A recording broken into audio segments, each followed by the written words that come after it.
एक बार Bill Gates ने किसी रेस्टोरेंट में खाना खाने के बाद खाना परोसने वाले वेटर को टिप के तौर पे $5 दिए। तो वो वेटर बिल गेट्स को बड़ी हैरानी से देखने लगा। तो इस बात पे बिल गेट्स ने वेटर से पूछा कि क्यों भाई, क्या हो गया, तो मुझे इतनी हैरानी से क्यों देख रहे हो। तो उस वेटर ने बड़ी विनम्रता से कहा कि इसी टेबल पे जब आपकी डॉटर ने खाना खाया था तो उन्होंने मुझे $500 की टिप दी थी, और आप तो उनके फादर हैं, दुनिया के सबसे रिचेस्ट पर्सन हैं, और आपने मुझे सिर्फ $5 दिए। तो इस बात पे बिल गेट्स ने जो कहा वो आप लोगों को सुनना चाहिए। बिल गेट्स ने कहा कि उसके पिता दुनिया के सबसे अमीर आदमी हैं, पर मेरे पिता नहीं। गाइस, इसलिए कहा जाता है कि आप कितनी भी सक्सेस की ऊंचाइयां छू लें, आपको अपने पास्ट को कभी नहीं भूलना चाहिए, क्योंकि वही आपका सबसे अच्छा टीचर होता है। ये बात है सन 1990 की, जब दिल्ली के एक व्यक्ति ने एमआरएफ कंपनी के 20,000 शेयर्स खरीदे। तब एमआरएफ कंपनी के एक शेयर की कीमत लगभग 10 रुपए थी, यानी कि लगभग 2 लाख रुपए उस व्यक्ति ने एमआरएफ कंपनी में इन्वेस्ट कर दिए थे। उसके बाद वो पैरालाइज्ड हो गए और लगभग 10 साल उन्हें रिकवर करने में लग गए। लेकिन 10 साल बाद जब उन्होंने एमआरएफ के 20,000 शेयर्स की बात अपने पोते को बताई, और जब पोते ने पता लगाया, तो वो ये सुन के हैरान रह गया कि जो 20,000 शेयर्स उन्होंने लगभग 2 लाख रुपए में खरीदे थे, तब उनकी कीमत 130 करोड़ रुपए हो चुकी थी, और आज के वक्त उन 20,000 शेयर्स की कीमत लगभग 160 करोड़ रुपए हो चुकी है। गाइस, इसको कहते हैं इन्वेस्टमेंट की पावर। हम मिडिल क्लास लोग ज्यादातर अपनी सेविंग्स को या तो एफडी में या आरडी में रखते हैं, लेकिन अगर उसका 10 या 20% हिस्सा भी हम लोग इन्वेस्ट कर दें तो शायद हमारे वारे न्यारे हो जाएं। तो आज ही इन्वेस्टमेंट शुरू करिए, लिंक डिस्क्रिप्शन बॉक्स में गिवन है। सोने की शुद्धता को हम लोग कैरेट में परखते हैं, लेकिन कितने कैरेट में कितना प्योर गोल्ड है, यह हमें कैसे पता लगेगा? चलिए मैं आपको बताता हूं। सबसे पहले होता है 24 कैरेट गोल्ड, जिसमें 99.9% तक प्योर गोल्ड होता है। अब इससे खरा सोना है ही नहीं, लेकिन इतना सॉफ्ट होता है कि इससे ज्वेलरी नहीं बनाई जा सकती। फिर आता है 22 कैरेट गोल्ड, जिसको 916 गोल्ड भी कहते हैं, क्योंकि इसमें 91.6% प्योर गोल्ड होता है और बाकी बचे हुए परसेंटेज में कॉपर और जिंक जैसे मेटल मिक्स होते हैं।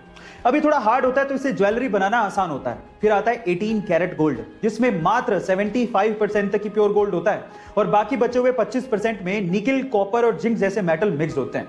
यानी कहने का मतलब यह है कि जैसे जैसे कैरेट घटता जाएगा, सोने की शुद्धता भी घटती जाएगी और साथ ही साथ सोने की चमक भी घटती जाती है। गाइस, आपको ये इंफॉर्मेशन कैसी लगी चैट सेक्शन में जरूर लिखेगा।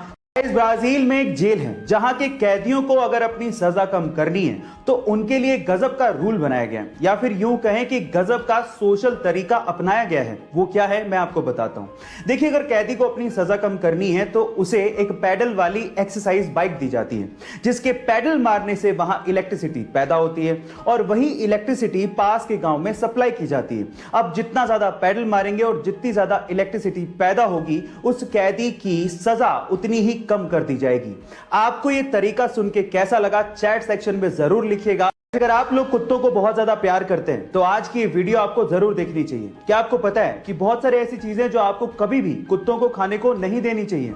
कौन कौन सी है वो चीजें मैं आपको बताता हूं, जैसे कि अंगूर, किशमिश, वॉलनट, एवोकेडो, प्याज, लहसुन और उसमें सबसे ऊपर आती है चॉकलेट। जहां हम इंसानों को चॉकलेट बड़ी अच्छी लगती है, वहीं कुत्तों के लिए ये टॉक्सिक हो सकती है। जी हां गाइस, थोड़ी सी भी क्वांटिटी से कुत्तों को डायरिया, उल्टी, दौरे और अल्टीमेटली उनकी डेथ भी हो सकती है। और ऐसा होता है चॉकलेट में मौजूद एक टॉक्सिक सब्सटेंस मिथाइल जेंथाइन की वजह से, जिसकी वजह से कुत्तों के सीधे नर्वस सिस्टम और हार्ट पर अटैक हो जाता है और उनकी जान भी जा सकती है। इसलिए प्लीज उन्हें कभी चॉकलेट सर्व मत कीजिए। ये गाइस, एक केबीसी का सवाल पूछता हूं। 2020 में world games athlete of the year award ये किस खिलाड़ी को दिया गया, क्या आप जानते हैं? गाइस, ये विश्व स्तरीय अवार्ड इंडिया की विमेन हॉकी टीम की कैप्टन रानी रामपाल को दिया गया है। Oh my God.